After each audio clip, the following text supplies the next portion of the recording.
Assalamualaikum warahmatullahi wabarakatuh. Perkenalkan, nama saya Muhammad Agung Budi Prasetyo, NRP 0519040091 dari kelas K3 2C. Hari ini saya mendapatkan tema tentang kebisingan, lebih tepatnya kelompok saya. Dan saya pribadi di kelompok saya mendapatkan tugas untuk menjelaskan tentang pengertian kebisingan, peraturan kebisingan, dan macam-macamnya kebisingan. Oke, langsung saja kita menuju ke pengertian. Yang pertama, pengertian kebisingan. Kebisingan adalah bunyi yang tidak diinginkan karena tidak sesuai dengan konteks ruang dan waktu, sehingga dapat menimbulkan gangguan terhadap kenyamanan dan kesehatan manusia, terutama indera pendengaran. Bunyi yang menimbulkan kebisingan disebabkan oleh sumber suara yang bergetar. Getaran sumber suara ini mengganggu keseimbangan molekul-molekul udara di sekitarnya, sehingga molekul-molekul udara ikut bergetar.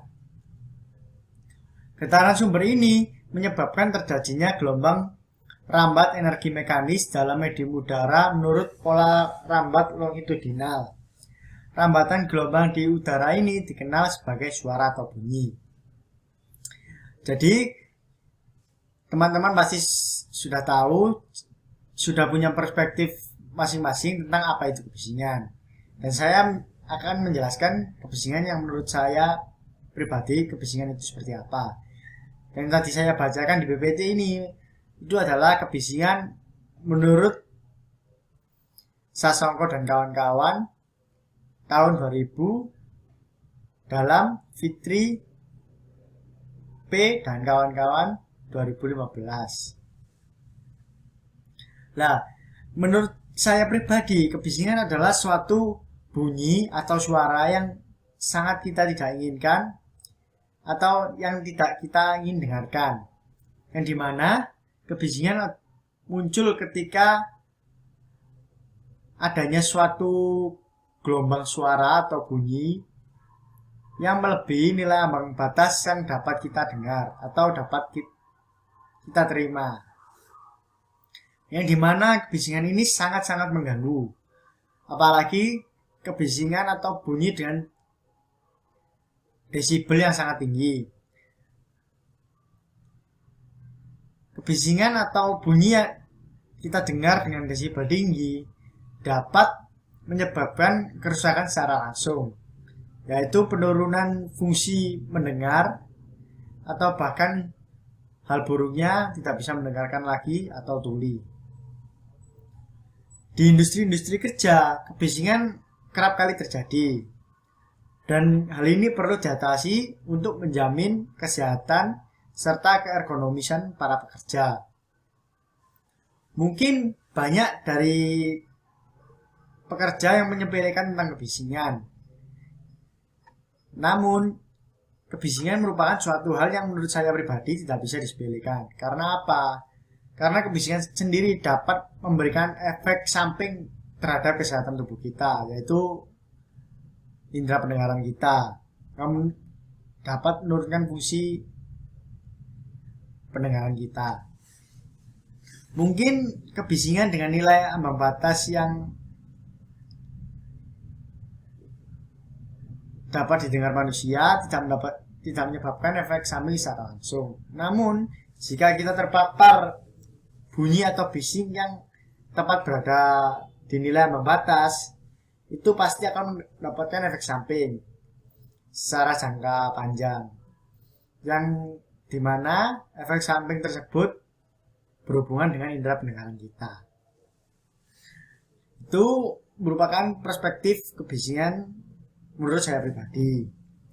Semua orang punya perspektifnya masing-masing tentang apa itu kebisingan. Dan pada intinya semua itu sama, yaitu kebisingan adalah suatu bunyi atau suara yang tidak ingin kita dengar atau bunyi dan suara yang melebihi nilai ambang batas yang dapat kita dengar dan menimbulkan ketidaknyamanan pada telinga kita dan dapat menyebabkan cedera pada telinga kita. Oke, lanjut. Peraturan yang membahas tentang kebisingan. Di sini saya mengambil 3 contoh peraturan yang membahas tentang kebisingan. Yang pertama, Permenaker nomor 13 garis miring Men garis miring X garis miring tahun 2011. Yang dimana bunyi dari Permenaker ini adalah menetapkan bahwa nilai ambang batas bunyi yang dapat kita terima atau kita dengar adalah 85 desibel. Dan selanjutnya ada tabel-tabel yang sudah dibuat di mana seberapa lama manusia mampu mendengarkan suatu suara atau bunyi dengan desibel tertentu.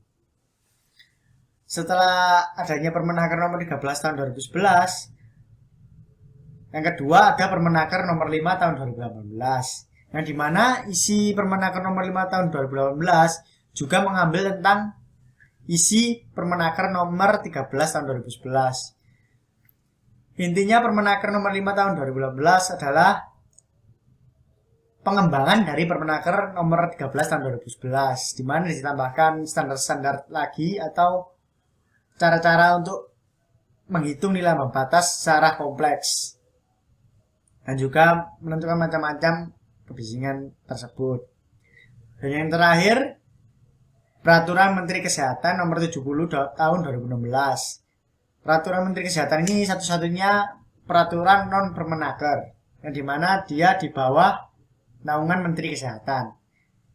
Yang dimana bunyi dari Peraturan Menteri Kesehatan nomor 70 tahun 2016 adalah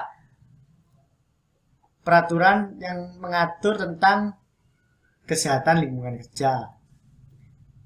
Ya, isinya tidak jauh beda dari Permenaker. Hanya saja di Peraturan Menteri Kesehatan lebih menekankan tentang kesehatan setiap pekerja yang bekerja di lingkungan kerja dan memberikan contoh efek samping dari manusia yang terpapar kebisingan secara terus-menerus. Lanjut, macam-macam kebisingan. Macam-macam kebisingan dibagi menjadi 2. Yang pertama secara frekuensi. Berdasarkan frekuensinya, kebisingan terbagi menjadi 3, yaitu yang pertama gelombang infrasonik, dan dimana frekuensinya kurang dari 20 Hz. Yang kedua gelombang audiosonik, dimana frekuensinya 20 hingga 20.000 Hz. Yang ketiga gelombang ultrasonik yang frekuensinya lebih dari 20.000 Hz. Nilai aman atau gelombang aman yang dapat diterima manusia sewajarnya adalah gelombang infrasonik, yang dimana frekuensinya kurang dari 20 Hz. Jikalau seorang pekerja atau manusia terpapar gelombang audiosonik yang frekuensinya 20 hingga 20.000 Hz, itu pun juga telah diatur seberapa lama dia dapat atau mampu menerima paparan gelombang sebesar itu, yang dimana antara 20 hingga 20.000 Hz. Dan yang terakhir adalah gelombang yang seharusnya dihindari semua pekerja atau semua manusia, yaitu gelombang ultrasonik yang frekuensinya lebih dari 20.000 Hz, yang dimana dapat menyebabkan kerusakan secara langsung pada indera pendengaran kita atau penurunan fungsi indera pendengaran kita. Lanjut, yang kedua secara umum menurut Wahyu tahun 2003. Secara umum kebisingan dibagi menjadi 3, yaitu yang pertama intermittent noise atau kebisingan terputus-putus. Intermittent noise adalah kebisingan di mana suara timbul dan menghilang secara perlahan-lahan, yang dimana tidak terjadi secara terus-menerus atau kontinu, melainkan ada periode relatif tenang atau periode di mana suara itu benar-benar menghilang. Contoh intermittent noise adalah kebisingan yang ditimbulkan oleh suara kendaraan bermotor atau knalpot kendaraan bermotor yang sangat bising, di mana suara knalpot tersebut lama-kelamaan akan menghilang seiring dengan menjauhnya sumber suara atau motor dari kita. Seperti itulah contoh intermittent noise. Selanjutnya nomor 2, continuous atau steady state noise, kebisingan yang kontinu atau secara terus-menerus. Kebisingan continuous adalah bising yang relatif tetap dalam batas kurang lebih 5 desibel untuk periode 0,5 detik berturut-turut. Misalnya suara kompresor, kipas angin, darur pijar, gergaji sekuler, dan katup gas. Di mana suaranya itu konstan Dalam artian hanya di desibel itu saja. Misal kipas angin dengan suara 7 desibel, maka dia akan secara kontinu menciptakan bunyi atau kebisingan sebesar 7 desibel. Itu contohnya. Terus yang ketiga, yang terakhir, yaitu impact noise atau impulsive noise, atau bunyi yang menghentak atau bunyi yang sejenak. Yang dimana impact noise adalah kebisingan dimana waktu yang diperlukan untuk mencapai puncak intensitasnya tidak lebih dari 35 detik dan memiliki perubahan tekanan suara melebihi 40 desibel dan biasanya mengejutkan pendengarnya. Contoh, suara pukulan palu, suara tembakan, meriam, atau senapan, dan ledakan bom. Yang dimana impact noise itu menimbulkan suara ledakan yang sangat besar, desibel yang sangat besar, namun dalam waktu yang sangat singkat atau relatif singkat. Yang dapat kita ambil kesimpulan bahwa impact noise itu suatu ledakan yang terjadi secara sejenak atau suatu ledakan yang sangat besar, yang sangat bising, namun tidak terjadi secara terus menerus. Yang dimana seperti ledakan bom yang sangat menimbulkan suara yang sangat bising, duar, namun dia setelah ledakan itu dia sudah berhenti, suaranya sudah hilang. Seperti itu impact noise, atau bunyi yang menghentak atau bunyi yang mengagetkan. Itulah penjelasan dari saya mengenai pengertian kebisingan, peraturan yang membahas tentang kebisingan, serta macam-macam kebisingan. Mohon maaf bila ada kesalahan kata atau ada ketidaklancaran ketika menjelaskan PPT saya. Mohon maaf yang sebesar-besarnya. Wassalamualaikum warahmatullahi wabarakatuh. Assalamualaikum warahmatullahi wabarakatuh. Perkenalkan, nama saya Imelda Septianisa dari program studi D4 Teknik Keselamatan dan Kesehatan Kerja dengan NRP 0519040082 Politeknik Perkapalan Negeri Surabaya. Nah, pada kali ini saya akan menjelaskan mengenai kebisingan, terutama pada alat pengukur kebisingan dan juga cara menggunakannya. Namun, sebelum masuk ke alat, baiknya kita mengetahui apakah itu kebisingan. Nah, menurut Kepmenaker nomor 5 pada tahun 2018 tentang keselamatan dan kesehatan kerja lingkungan kerja, kebisingan adalah semua suara yang tidak dikehendaki yang bersumber dari alat-alat proses produksi yang garis miring atau alat-alat kerja yang pada tingkat tertentu dapat menimbulkan gangguan pendengaran. Nah, dari hal tersebut dapat kita simpulkan bahwa kebisingan merupakan bunyi yang tidak diinginkan karena tidak sesuai dengan konteks ruang dan waktu, sehingga dapat menimbulkan gangguan terhadap kenyamanan dan kesehatan manusia. Bunyi yang menimbulkan kebisingan ini disebabkan oleh sumber suara yang bergetar, seperti contohnya itu pada mesin-mesin yang terdapat di pabrik. Maka semakin banyak mesin, maka juga semakin banyak sumber getaran yang dapat menimbulkan adanya kebisingan. Yang selanjutnya yaitu alat ukur kebisingan. Gambarnya sebagai berikut. Nama alat tersebut adalah sonatometer.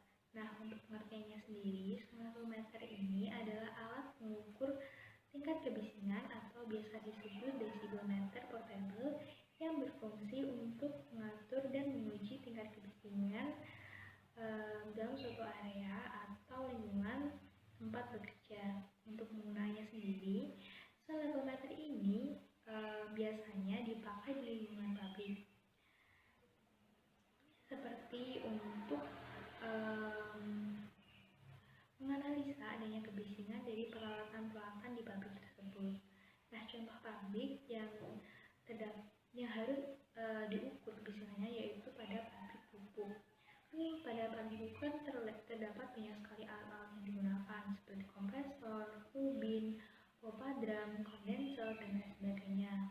Dari itu di pabrik pupuk tersebut wajib dilakukan pengukuran kebisingan, karena yang kejadian yang tidak kita inginkan yaitu apabila ternyata kebisingannya di atas nilai ambang batas atau NAB. Jadi bisa sangat membahayakan bagi para pekerja, karyawan maupun orang yang berada di sekitar pabrik tersebut. Nah, yang selanjutnya yaitu bagian-bagian sonatometer. Yang pertama yaitu mikrofon serta sebuah sirkuit elektrolit termasuk antennator. Nah, bagian tersebut terdapat di bagian atas. Nah, pada gambar tersebut mikrofon dilindungi oleh windscreen. Windscreen itu berbentuk bola yang berwarna hitam. Nah, windscreen ini berfungsi agar suara angin tidak masuk ke dalam alat. Selain itu, akan mencegah debu apabila alat digunakan di ruangan yang berdebu, sehingga mikrofon dapat terjaga. Yang kedua yaitu skala indikator. Yang ketiga yaitu 3 jaringan perespon frekuensi dan juga amplifier. 3 jaringan tersebut telah distandarisasi sesuai dengan standar sonatometer yang bertujuan untuk dapat memberikan pendekatan yang tepat dalam pengukuran tingkat kebisingan. Yang keempat atau yang terakhir yaitu panel LCD yang berfungsi sebagai pembacaan alat. Nah, setelah itu yaitu prinsip kerja dari sonatometer. Sonatometer ini mampu mendeteksi getaran yang terjadi. Getaran yang dihasilkan sebuah benda akan menimbulkan terjadinya perubahan tekanan udara yang selanjutnya akan ditangkap oleh sistem peralatan. Kemudian jarum analog akan menunjukkan angka yang merupakan indikator tingkat kebisingan suatu benda dan dinyatakan dengan nilai dB atau desibel. Nah, agar dapat menangkap kebisingan suatu benda, maka alat diarahkan ke sumber suara setinggi telinga orang yang memegang alat tersebut. Yang selanjutnya yaitu cara menggunakan alat tersebut. Pertama-tama yaitu kita mengaktifkan alat. Yang selanjutnya yaitu mengukur terlebih dahulu atau mengkalibrasinya. Nah, pengkalibrasian ini sangatlah penting karena dengan kalibrasi ini kan kita bisa mengetahui apakah alat ini akurat atau tidak. Nah, kalibrasi yang ideal adalah 90% ke atas. Setelah dikalibrasi, memilih selektor pada posisi fase untuk jenis kebisingan kontinu atau berkelanjutan, atau pada posisi slow untuk jenis kebisingan yang terputus-putus. Yang selanjutnya yaitu memilih sektor range intensitas kebisingan. Lalu menentukan area yang diukur. Nah, untuk menentukan pengukuran titik ruangan akan saya jelaskan pada slide yang selanjutnya setelah ini.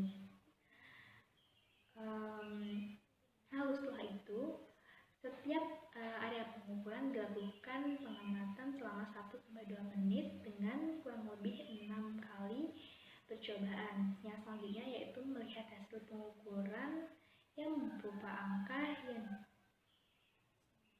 ditunjukkan oleh alat tersebut. Dan yang terakhir yaitu menulis hasil pengukuran.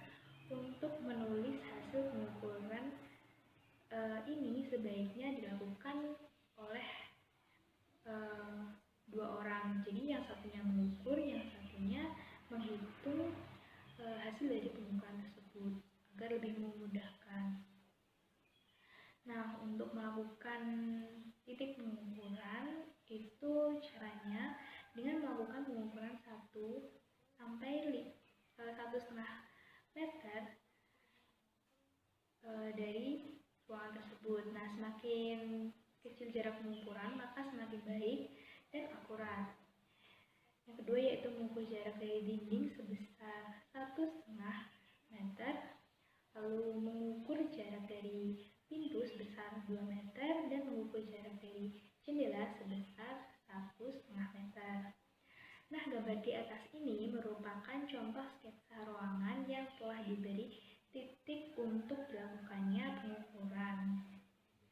Ruangan tersebut merupakan bengkel las yang terdapat di Politeknik Perkapalan Negeri Surabaya. Dapat kita lihat dalam gambar tersebut, pada bagian bawah dan juga bagian samping itu terdapat angkanya. Jadi untuk memudahkan kita, setiap titik ini memiliki nama. Contohnya seperti titik 1, titik 1, 1.2, 1.3, dan seterusnya. Jadi akan lebih mudah untuk kita untuk menandai dan juga memberikan hasil dari pengukuran kebisingan tersebut. Nah, saya kira cukup penjelasan dari saya. Saya mohon maaf apabila terdapat kekurangan atau terdapat kesalahan. Terima kasih dan juga wassalamualaikum warahmatullahi wabarakatuh. Assalamualaikum warahmatullahi wabarakatuh. Sebelumnya perkenalkan, nama saya Clarissa Adiku Febrianti Yasmin dari Program Studi Teknik Keselamatan dan Kesehatan Kerja Politeknik Perkapalan Negeri Surabaya. Di video kali ini saya akan menjelaskan simulasi perhitungan kebisingan berdasarkan contoh soal.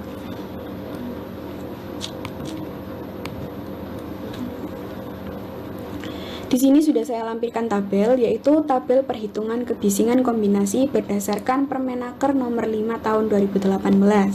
Sebagai berikut tabelnya.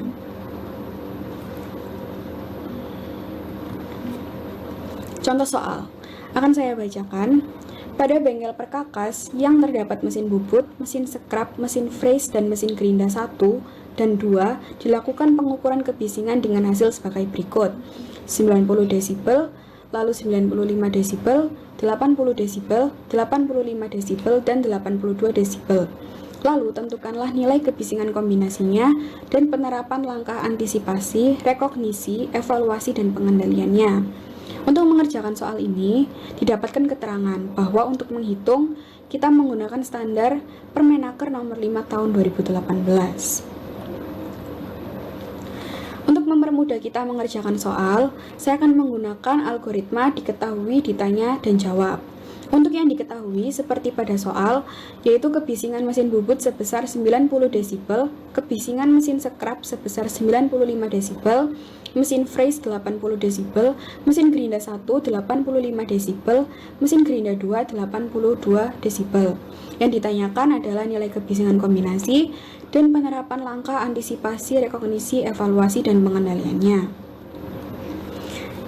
Nah, di sini saya akan menjelaskan cara menghitung nilai kebisingan kombinasinya. Yang pertama, kita membuat tabel seperti ini yang berisikan kolom kebisingan rata-rata, selisih kebisingan, penambahan desibel, serta kebisingan kombinasi. Kebisingan rata-rata ini diisi sesuai yang sudah diketahui pada soal sebelumnya dan diurutkan mulai dari nilai yang paling besar hingga terkecil, sehingga diperoleh 95, lalu 90, 85, 82, dan 80. Untuk selisih kebisingannya adalah hasil pengurangan antara 95 dengan bilangan sebelumnya, sedangkan 95 ini adalah nilai paling tinggi sehingga dia tidak bisa diselisihkan oleh siapapun, oleh angka apapun. Nah, sehingga nilai selisih kebisingannya adalah 0. Untuk selisih kebisingan 0 sesuai tabel yang sudah saya lampirkan pada awal tadi, memiliki penambahan sebesar 3 desibel, sehingga kita bisa hitung kebisingan kombinasinya. Kebisingan kombinasi ini merupakan penjumlahan antara kebisingan rata-rata dengan penambahan desibel. Maka 95 ditambahkan dengan 3, sehingga diperoleh nilai 98. Lalu kita hitung selisih kebisingan yang kedua, yaitu untuk kebisingan rata-rata 90. Maka 98 dikurangi oleh 90. Nah, untuk selisih kebisingan kedua ini merupakan hasil pengurangan antara kebisingan kombinasi sebelumnya dikurangi dengan nilai kebisingan rata-rata yang akan dihitung. Seperti tadi, 98 dikurangi 90, sehingga selisih kebisingannya kita peroleh 8. Nah, pada tabel sebelumnya juga, nilai 8 memiliki penambahan sebesar 0,6, sehingga kebisingan kombinasinya 90 ditambahkan 0,6, hasilnya 90,6. Lalu kita hitung selisih kebisingan yang ketiga. Nah, hasil pengurangan antara 90,6 dikurangi 85 ini memiliki selisih sebesar 5,6. Nah, untuk 5,6 ini tidak ada dalam tabel sebelumnya, sehingga kita harus menghitung berapa sih nilai penambahan desibel untuk 5,6 ini. Nah, untuk 5,6 ini kita menghitungnya dengan cara interpolasi. Dan saya akan menjelaskan apa sih interpolasi itu dan bagaimana cara menghitungnya. Nah, interpolasi itu seperti ini.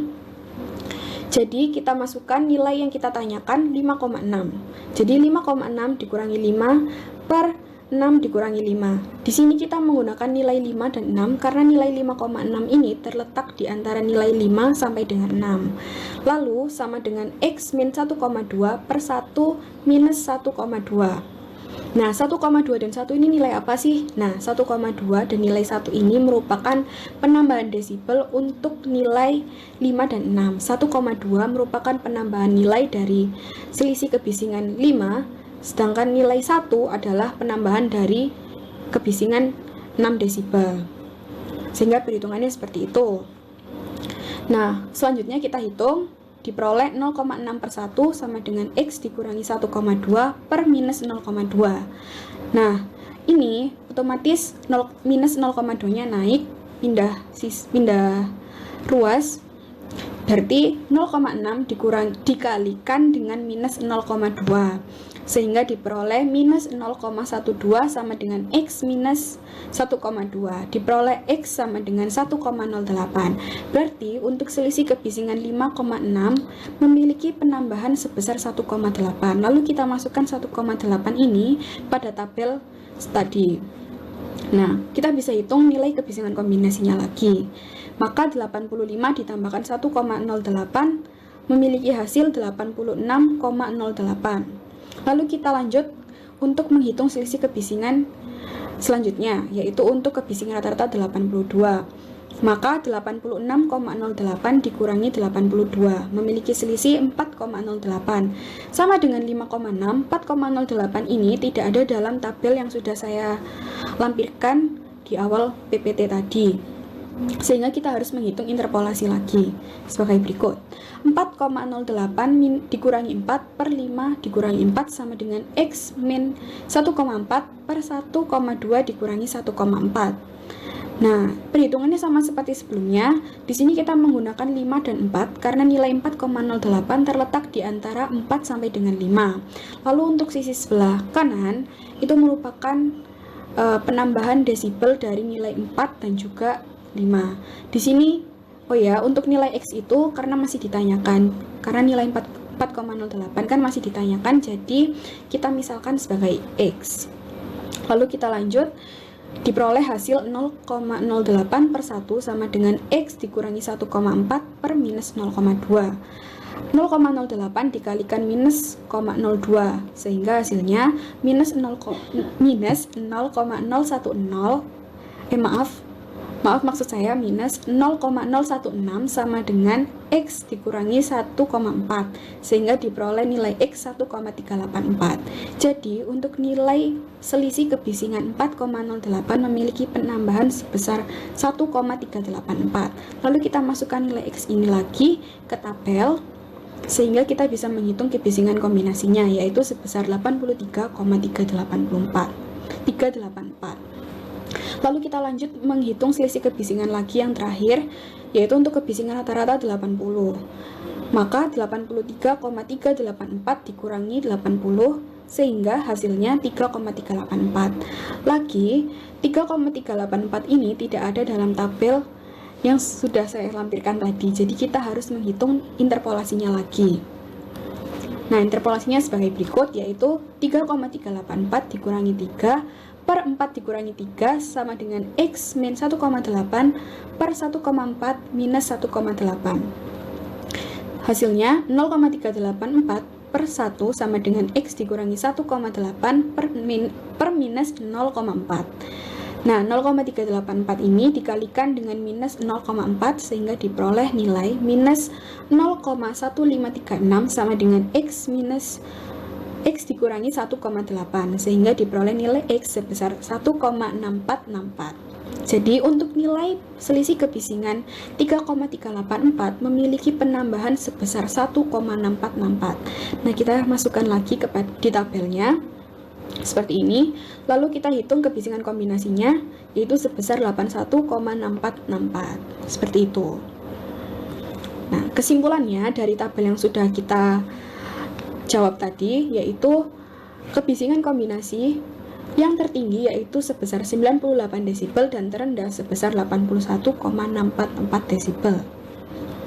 Nah, di sini saya juga akan menjelaskan cara menghitung daily nose dose atau yang bisa disebut dengan DND.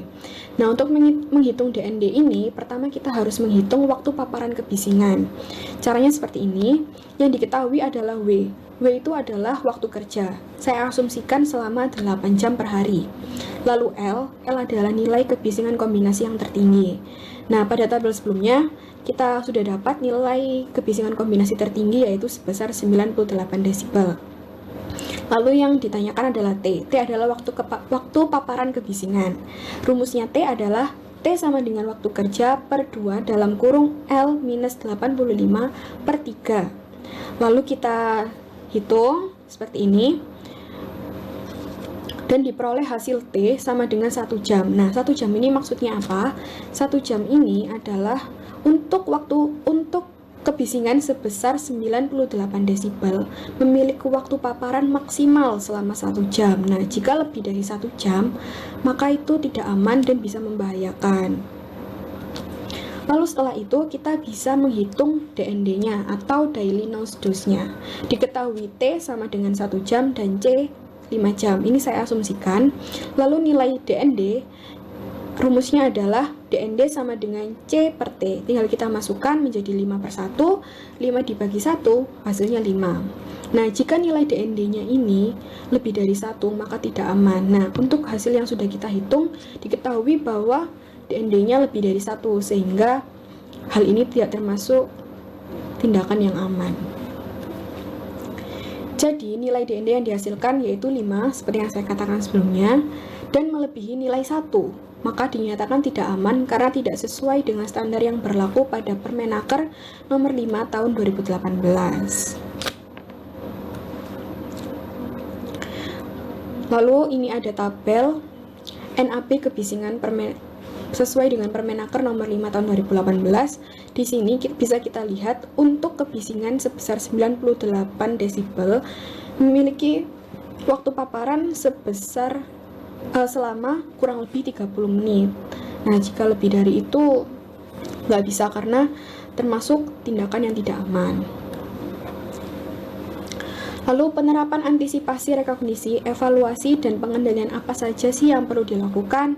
Nah, di sini akan saya jelaskan. Untuk antisipasi dengan cara memprediksi potensi bahaya yang ada di lokasi tersebut. Hal ini dilakukan untuk mempersiapkan tindakan yang perlu dilakukan sebelum satu area dimasuki atau pada saat area sudah dimasuki untuk meminimalisir resiko kecelakaan.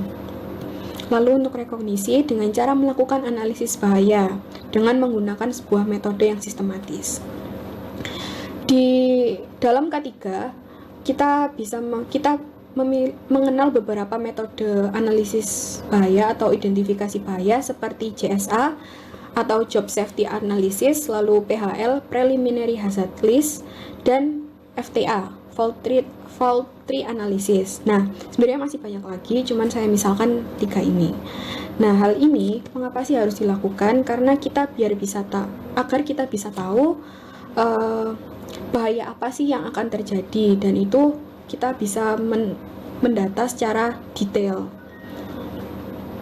Dan kita bisa mengetahui sumber bahaya apa saja dan mengetahui proses alat, bahan apa saja sih yang bakal berbahaya secara detail. Nah, itu bisa digunakan dengan metode seperti contohnya yang sudah saya lampirkan ini. Lalu evaluasi dengan cara mengambil keputusan yang melibatkan penilaian bahaya kepada pekerja dari bahan-bahan atau alat berbahaya. Hal ini bertujuan untuk melindungi pekerja berdasarkan kombinasi dari observasi, interview, dan operasi kerja. Lalu untuk pengendalian, di sini saya menggunakan hierarki pengendalian risiko, yaitu ada 5: eliminasi, substitusi, rekayasa teknik, administrasi, dan APD. Untuk eliminasi, itu kita menghilangkan sumber bahaya kebisingan agar terhindar dari resiko PHK dan kecelakaan kerja. Lalu substitusi, kita mengganti bahan, alat, atau langkah kerja yang berbahaya ke yang lebih aman. Jadi kita mengganti caranya. Nah, hal ini mengapa sih dilakukan? Ini untuk meminimalisir juga terjadinya kecelakaan. Lalu rekayasa teknik, yaitu memberikan rekayasa pada sumber bahaya seperti pemberian barir atau penghalang lainnya. Lalu administrasi, mengendalikan administrasi seperti pembuatan SOP atau standar operasional prosedur. Nah, ini untuk memperjelas cara pengerjaan yang baik dan benar. Lalu APD, nah kita harus memperhatikan APD yang harus dipakai oleh para pekerja. Nah, untuk kebisingan ada earmuff dan earplug. Untuk earmuff meredam kebisingan sebesar 20 sampai 25 desibel, sedangkan earplug 25 sampai 30 desibel. Nah, semoga informasi yang saya berikan berguna dan bermanfaat bagi kalian semua. Terima kasih. Wassalamualaikum warahmatullahi wabarakatuh. Warahmatullahi wabarakatuh. Perkenalkan, nama saya Dena Eka Puji Wisanti Putri dari Prodi Teknik Keselamatan dan Kesehatan Kerja Politeknik Perkapalan Negeri Surabaya dari K32C NRP 079 dari kelompok 6 yang akan membahas tentang PAK kebisingan. Apa itu PAK kebisingan? PAK kebisingan adalah penyakit akibat kerja akibat faktor kebisingan. Sebelum saya melanjutkan untuk membahas PAK kebisingan, saya akan mereview sedikit tentang indera pendengaran manusia, yaitu telinga. Kalian pasti tahu tentang telinga kan? Telinga itu merupakan organ terpenting, organ pendengaran yang paling penting buat manusia. Syaraf yang berkaitan dengan pendengaran atau telinga yaitu nervus auditorius. Secara anatomi, telinga dibagi menjadi 3 bagian teman-teman, yaitu telinga bagian luar, telinga bagian tengah, dan telinga bagian dalam. Telinga bagian luar berfungsi untuk menangkap dan menghantarkan suara atau bunyi dari lingkungan menuju ke membran timpani atau gendang telinga. Telinga luar terdiri dari daun telinga, liang telinga, dan gendang telinga. Telinga bagian dalam terdiri atas 3 tulang, yang bertugas mentransmisikan suara dari gendang telinga menuju ke tulang martil, tulang landasan atau inkus, tulang sanggurdi atau steps. Jadi penting banget nggak sih teman-teman fungsi dari telinga sendiri itu penting banget. Dan ini akan berhubungan dengan PAK. Paparan kebisingan yang terus-menerus itu dapat berdampak buruk loh bagi kesehatan pekerja. Kebisingan itu akan mempengaruhi kondisi fisiologi baik psikologi pekerja. Sebenarnya banyak banget. Kebisingan ini dapat berpengaruh pada kemampuan komunikasi orang. Jika orang sering terpapar kebisingan, maka kemampuan komunikasinya akan berkurang. Dan ini berpengaruh juga pada tekanan darah. Tapi di sini saya akan membahas tentang gangguan fisiologi pada pekerja.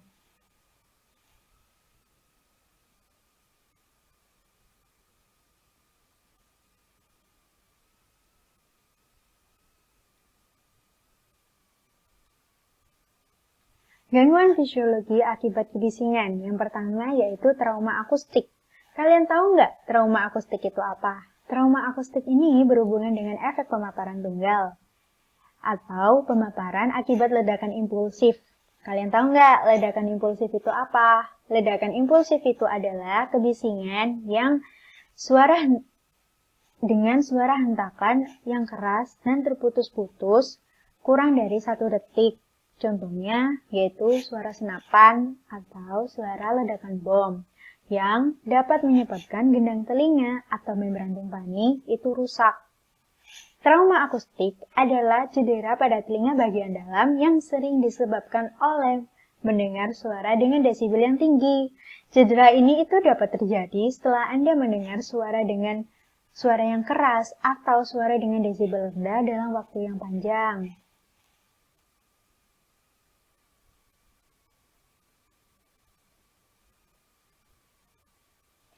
Gangguan pendengaran ini tuh dapat disebabkan oleh suara tiba-tiba dan kencang seperti ledakan. Ledakan sering menyebabkan gendang telinga itu rusak dan akibatnya kehilangan pendengaran yang konduktif. Banyak orang mengalami penurunan pendengaran setelah mendengar suara keras. Misalnya nih ya, menonton konser. Yang suka nonton konser, nih pasti setelah nonton konser, pendengarannya pasti menurun. Atau setelah bekerja dengan peralatan bising, biasanya itu di pabrik-pabrik ya. Gangguan pendengaran yang disebabkan oleh hal ini itu sering bersifat sementara dan akan hilang dalam beberapa waktu. Jadi tenang nih buat yang jarang-jarang nonton konser ya. Namun, jika gangguan pendengaran ini berlanjut, itu dapat menyebabkan masalah yang permanen loh. Wah, serem banget kan? Biasanya, trauma akustik permanen akan menyebabkan gangguan pendengaran dalam frekuensi yang relatif sempit, sekitar 4 kHz, maaf. Berarti orang dengan masalah pendengaran seperti ini, itu sulit untuk mendengar dengan rentang frekuensi nada tinggi. Dalam situasi tertentu, di kehidupan sehari-hari, orang yang memiliki trauma akustik ini mungkin tidak berarti apa-apa atau tidak mengganggu. Namun, jika orang dengan trauma akustik ini diletakkan di lingkungan dengan area yang lebih bising, itu mungkin memiliki masalah pendengaran. Siapa aja sih orang-orang yang beresiko tinggi mengalami masalah ini?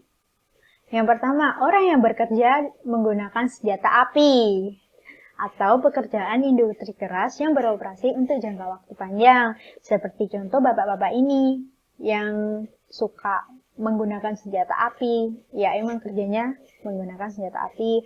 Yang kedua, berada di lingkungan di mana suara desibel tinggi terus berlanjut untuk jangka waktu yang lama. Yang ketiga adalah sering menghadiri konser musik dan acara lainnya dengan musik desibel yang tinggi, atau sering mendengarkan musik dengan volume maksimal. Jadi yang suka mendengarkan musik atau sering menonton konser nih harus dikurang-kurangi jika kalian emang sayang sama telinga kalian. Yang keempat, terpapar suara yang sangat keras tanpa peralatan atau pelindungan yang tepat seperti penutup telinga. Jadi buat pekerja yang bekerja di lingkungan yang area yang bising, maka disarankan untuk menggunakan alat pelindung diri berupa penutup telinga, bisa earmuff atau earplug, sesuai dengan kebutuhan. Gejalanya itu apa aja sih? Gejala utamanya adalah gangguan pendengaran. Tinnitus. Tinnitus itu adalah jenis cedera pada telinga yang menyebabkan suara berdengung atau berdenging. Biasanya kalau kalian udah merasakan berdengung atau berdenging, itu coba kalian waspadai, mungkin kalian terkena trauma akustik. Kita lanjut ke masalah pendengaran berikutnya, yaitu NIHL atau Noise Induced Hearing Loss. NIHL atau Noise Induced Hearing Loss merupakan gangguan pendengaran akibat terpapar bising di suatu lingkungan kerja dan terus-menerus. NIHL merupakan jenis tuli sensorineural dan umumnya terjadi pada kedua telinga.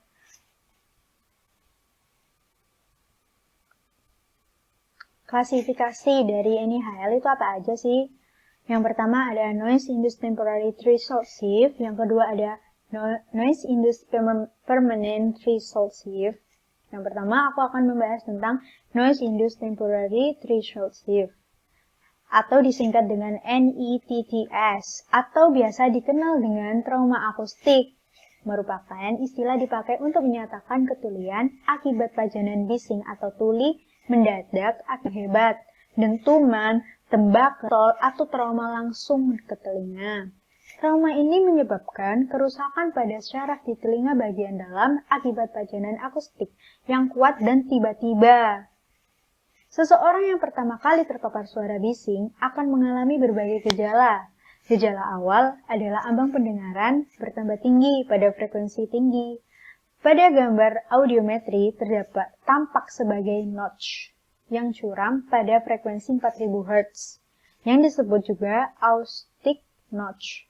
Gangguan yang dialami bisa terjadi pada satu atau kedua telinga. Pada tingkat awal terjadi pergeseran ambang pendengaran yang bersifat sementara. Apabila penderita beristirahat di luar lingkungan bising, maka pendengarannya akan kembali normal. Salah satu bidang pekerjaan yang beresiko tinggi terhadap terjadinya trauma akustik ini adalah bidang militer. Terus yang kedua ada Noise Induced Permanent Resultsive. Apa sih itu? Atau disingkat dengan NIPTS. Merupakan ketulian akibat pemaparan bising yang lebih lama atau intensitasnya lebih besar. Jadi jenis tuli ini tuh jenis yang bersifat permanen. Faktor-faktor yang merubah NIPTS menjadi NIPTS adalah masa kerja yang lama di lingkungan bising, tingkat kebisingan dan kepekaan seseorang terhadap kebisingan. Jadi NIPTS ini merupakan kelanjutan dari NPTTS. Tetapi NIPTS ini terjadi pada frekuensi 4000 Hz. Pekerja yang mengalami NIPTS itu mula-mula tanpa keluhan, jadi serem banget kan teman-teman. Tetapi apabila sudah menyebar sampai ke frekuensi yang lebih rendah 2000 hingga 3000 Hz, keluhan itu akan timbul. Pada mulanya, seseorang akan mengalami kesulitan untuk mengadakan pembicaraan di tempat yang ramai. Tetapi bila sudah menyebar ke frekuensi yang lebih rendah, maka akan timbul kesulitan untuk mendengar suara yang sangat lemah. Notch bermula pada frekuensi 3000 hingga 6000 Hz. Setelah beberapa lama, gambaran audiogram menjadi datar pada frekuensi yang lebih tinggi. Kehilangan dan menetap setelah 10 tahun dan kemudian berkembangannya menjadi lebih lambat.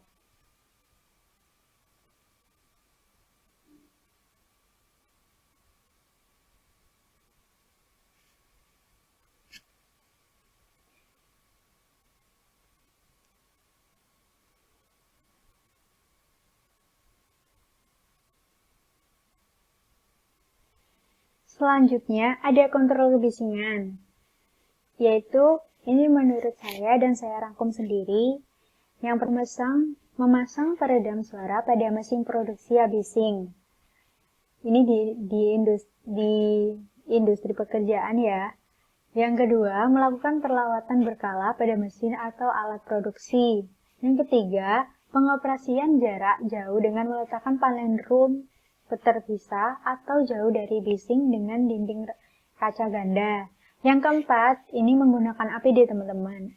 Earplug dapat mengurangi kebisingan 15 hingga 20 desibel. Earmuff dapat mengurangi kebisingan sebesar 35 desibel. Jadi, ini merupakan kontrol kebisingan yang saya rangkum. Lalu, sekian dan terima kasih. Wassalamualaikum warahmatullahi wabarakatuh.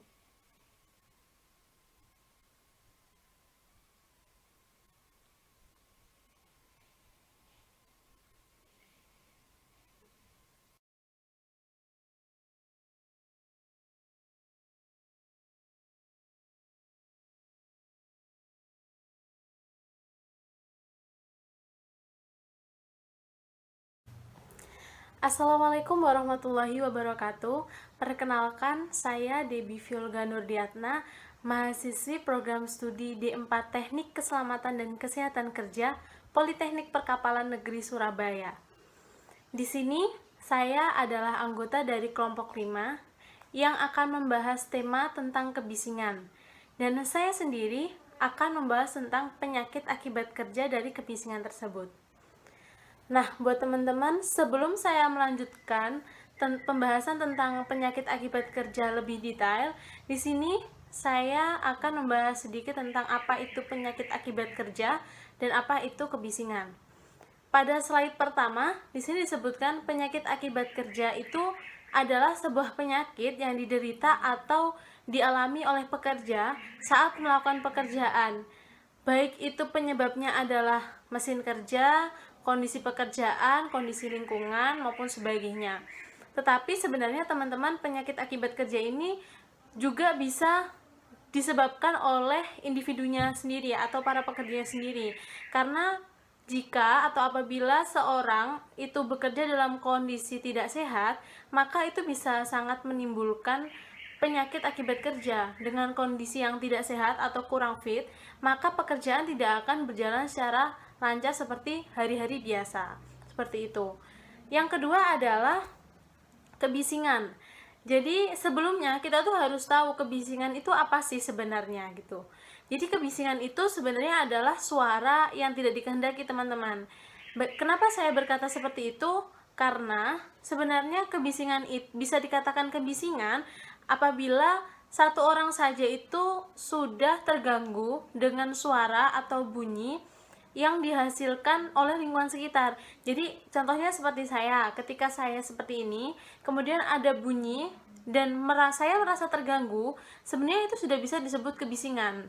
Nah, sebenarnya pengertian dari kebisingan itu sudah banyak sekali yang dikemukakan ya oleh beberapa orang yang berpendapat itu sudah banyak.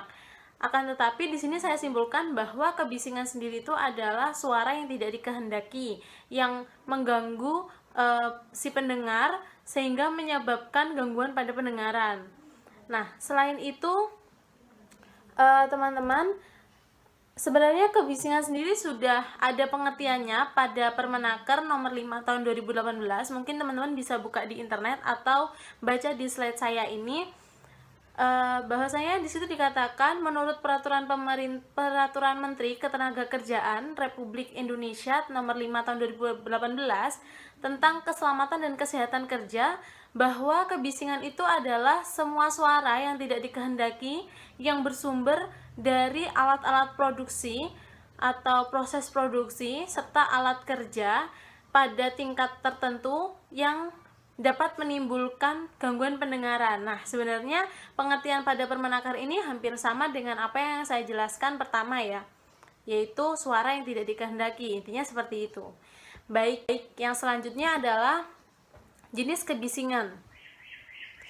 Jadi untuk jenis kebisingan ini ada beberapa, teman-teman. Ada kebisingan tetap, ada kebisingan tidak tetap. Tapi saya bahas dulu 4 jenis kebisingan. Yang pertama itu adalah kebisingan kontinu spektrum frekuensi luas. Ini maksudnya bagaimana? Kebisingan ini tuh menetap, berkelanjutan, jadi tidak putus-putus. Ini biasanya ada pada mesin seperti kipas angin dan lain sebagainya, pada mesin ya intinya. Kemudian ada lagi kebisingan kontinu spektrum dengan frekuensi sempit. Nah, di sini itu misalnya biasanya kebisingan ini dihasilkan oleh gergaji sirkuler, kemudian ada katup gas dan lain-lain. Ada lagi kebisingan terputus-putus atau intermittent noise. Ini biasanya kebisingan ini pada lalu lintas. Jadi kebisingan di lalu lintas itu kan suaranya dari kendaraan gitu kan. Itu kebisingannya itu terputus-putus. Jadi kalau pas sepi juga nggak ada suara. Kalau waktunya rame itu suaranya mulai muncul dari kendaraan seperti itu. Kemudian ada lagi kebisingan impact atau impulsive noise. Ini biasanya pada kebisingannya ini muncul dari suara ledakan, tembakan meriam dan lain-lain seperti itu. Kemudian tadi saya katakan di awal bahwasanya jenis kebisingan itu ada kebisingan tetap dan kebisingan tidak tetap. Ini sebenarnya hampir berkaitan sama 4 kebisingan yang awal tadi, yaitu kebisingan tetap itu ini sama dengan kebisingan kontinu spektrum frekuensi luas. Jadi dia ada pada mesin gitu. Kemudian kebisingan tidak tetap ini sama dengan kebisingan terputus-putus atau intermittent noise. Karena biasanya kebisingan tidak tetap ini ada di lalu lintas seperti yang saya jelaskan tadi kan.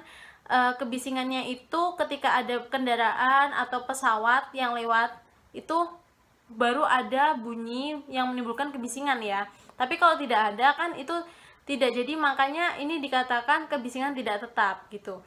Selanjutnya adalah penyebab dari penyakit akibat kerja sendiri. Sebenarnya teman-teman, penyakit akibat kerja ini seperti yang saya jelaskan tidak hanya faktor individunya saja, tapi ini juga bisa jadi karena faktor lingkungannya atau faktor perusahaannya atau faktor peralatan pekerjaannya. Di sini saya bedakan menjadi 4, ada berdasarkan kondisi lingkungan pekerjaan, ada individu atau pekerja, kemudian ada peralatan yang kurang memadai atau tidak layak pakai, kemudian ada kurangnya himbauan atau peraturan pada suatu perusahaan atau tempat kerja. Kenapa saya katakan tidak hanya dari individu? Karena secara lingkup luasnya, jika suatu perusahaan itu memiliki kondisi lingkungan pekerjaan yang tidak sesuai dengan peraturan, dalam arti seperti suhunya tidak stabil atau suhunya tidak sesuai dengan yang seharusnya, itu bisa menimbulkan penyakit akibat kerja. Nah, seperti yang saya jelaskan, ini kondisi yang tidak sesuai dengan pekerjaan seperti suhunya seperti apa, atau suhunya terlalu tinggi, suhunya terlalu rendah, itu sangat berpengaruh pada pekerjaan. Kemudian ada lokasi. Nah, lokasi ini tuh biasanya, tapi rata-rata kalau sekarang perusahaan itu memiliki lokasi yang tepat ya, sesuai dengan pekerjaannya. Jadi biasanya lokasi ini seharusnya di dataran rendah, tapi ditaruhnya di dataran tinggi, seperti itu. Itu tidak membuat nyaman. Kemudian ada peralatan yang kurang memadai atau tidak layak pakai. Kenapa saya katakan peralatan?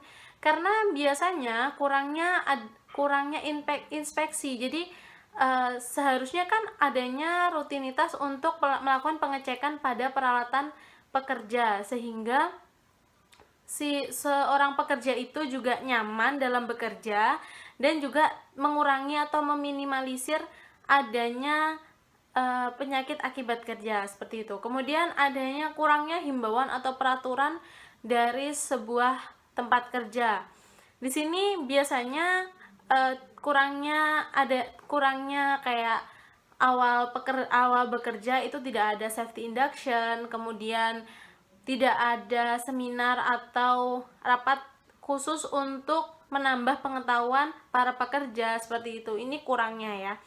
Kemudian yang banyak adalah dari individu atau pekerjanya. Di sini saya tuliskan bahwa berkaitan dengan kesehatan, kedisiplinan. Kenapa saya juga menyangkupkan kedisiplinan? Karena ketika suatu perusahaan sudah membuat sebuah peraturan, maka pekerja juga harus mengikuti sesuai prosedur agar tujuannya yaitu untuk meminimalisir terjadinya kecelakaan kerja. Nah, untuk kesehatan sendiri, kesehatan pekerja itu sangat berpengaruh pada pekerjaan. Jadi apabila keadaannya kurang fit, maka nanti akan berpengaruh juga dalam bekerja. Kemudian untuk kedisiplinan, seperti yang saya katakan, bahwa pekerja harus mentaati peraturan atau sesuai prosedur yang telah ditentukan dari suatu pekerjaan atau dari sebuah perusahaan. Baik, selanjutnya pengaruh kebisingan atau penyakit akibat kerja dari kebisingan sendiri. Di sini saya ada 5, yaitu ada pengaruh kebisingan intensitas tinggi, ada intensitas rendah, kemudian ada gangguan psikologis, kemudian ada gangguan fisiologis, dan gangguan pendengaran. Oke, saya bahas yang pertama adalah kebisingan intensitas tinggi. Di sini menurunkan kemampuan pendengaran karena dengan intensitas yang tinggi itu biasanya cepat merusak pendengaran, karena apalagi kalau pekerjanya tidak menggunakan APD yang sesuai. Kemudian ada intensitas rendah, di sini mengurangi performansi kerja. Kemudian ada gangguan psikologis, di mana dia menimbulkan rasa tidak nyaman sehingga kurang konsentrasi, seperti itu. Sehingga kalau seumpama berlebihan, maka bisa menyebabkan jantung koroner. Kemudian ada gangguan fisiologis, di mana di sini peningkatan tekanan darah, peningkatan denyut nadi, dan lain sebagainya. Dan yang terakhir adalah gangguan pendengaran. Gangguan pendengaran ini si pekerja itu akan sulit berkomunikasi karena dengan kebisingan yang tinggi, maka ketika si pekerja itu berbicara dengan lawan kerjanya, kemungkinan untuk mendengar itu kecil karena kebisingannya terlalu tinggi. Dan ini juga bisa berdampak pada ketulian, seperti itu. Untuk pengendaliannya sendiri, ini ada penggunaan APD seperti earplug atau lain sebagainya. Kemudian ada pengurangan jam kerja yang berlebih juga bisa, ini sangat diperlukan. Kemudian ada menghilangkan sumber kebisingan, kemudian memasang alat peredam, seperti itu. Jadi keempat pengendalian ini sebenarnya harus dicantumkan semua, karena kalau hanya penggunaan APD saja itu belum bisa mengendalikan atau meminimalisir terjadinya kecelakaan kerja. Tapi juga harus menentukan jam kerja yang baik dan normal sesuai dengan peraturan, dan kemudian juga menghilangkan seperti mengganti atau melakukan inspeksi secara rutin, dan juga memasang alat peredam. Oke, jadi sekilas tentang penyakit akibat kerja yang dapat saya sampaikan. Mudah-mudahan ini juga bermanfaat buat saya sendiri dan buat teman-teman yang sudah nonton video ini. Terima kasih. Wassalamualaikum warahmatullahi wabarakatuh.